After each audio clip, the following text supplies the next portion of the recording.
চিরসখা ধারাবাহিকের আজকের পর্ব। আজকের পর্বের শুরুতেই করচি বাড়ির দরজা খুলতেই দুজন সিভিল ড্রেসে পুলিশ ভেতরে ঢোকে। তারা নিজেদের পরিচয় দিয়ে বলে, আমরা মেঘালয় থেকে এসেছি, চন্দ্রোদয় মুখার্জি আর সোহিনী মুখার্জির সাথে দেখা করতে চাই। করচি প্রথমে অবাক হলেও পরে ভেতরে বসতে বলে এবং মাকে খবর দেয়। চন্দ্রের মা বুবলাইকে পাঠায় চন্দ্র আর সোহিনীকে ডাকতে। এদিকে ঘরে বসে চন্দ্র সোহিনীকে জিজ্ঞেস করছে, কমলিনীর ঘরের সব গয়না এনেছ তো? সোহিনী বলে, যতটা পারি এনেছি, শুধু সাতনড়ির একটা হার রেখেছি, ওটা বিক্রি করতে দেব না। চন্দ্র তখন বলে, আমাদের তাড়াতাড়ি এখান থেকে পালাতে হবে, হয়তো আজই। সোহিনী চিন্তিত হয়ে বলে, আমার মেয়ের কি হবে? চন্দ্র ঠান্ডাভাবে উত্তর দেয়, আমাদের যা হবে তোমার মেয়েরও তাই হবে। ঠিক তখনই বুবলাই এসে বলে, বাবা, তোমাদের সাথে দেখা করতে মেঘালয় থেকে লোক এসেছে। চন্দ্র হতবাক, মেঘালয় থেকে কারা আসবে?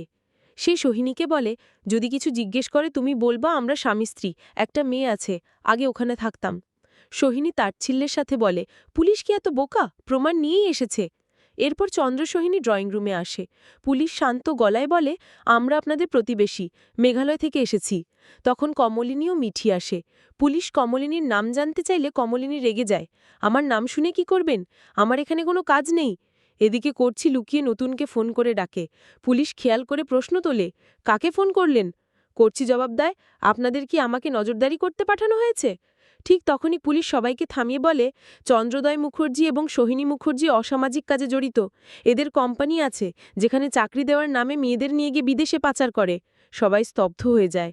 চন্দ্র প্রতিবাদ করে, আমরা সাধারণ মানুষ, এসবের সাথে আমাদের কোনো সম্পর্ক নেই, প্রমাণ কোথায়? পুলিশ কঠিন গলায় বলে, প্রমাণ নিয়েই আমরা মেঘালয় থেকে এসেছি, বহুদিন তদন্তের পর সব তথ্য হাতে এসেছে। এরপর পুলিশ আরও চমকে দেওয়া তথ্য জানায়, আমরা জানি বুবলাইয়ের বাবার সাথে ২০ বছর যোগাযোগ ছিল না, আর সোহিনী মুখার্জির স্বামী মারা যাওয়ার সময় উনি গর্ভবতী ছিলেন। তখনই চন্দ্র ওনার পাশে দাঁড়িয়ে সুযোগ নিয়ে তাকেই অসামাজিক কাজে জড়ায়।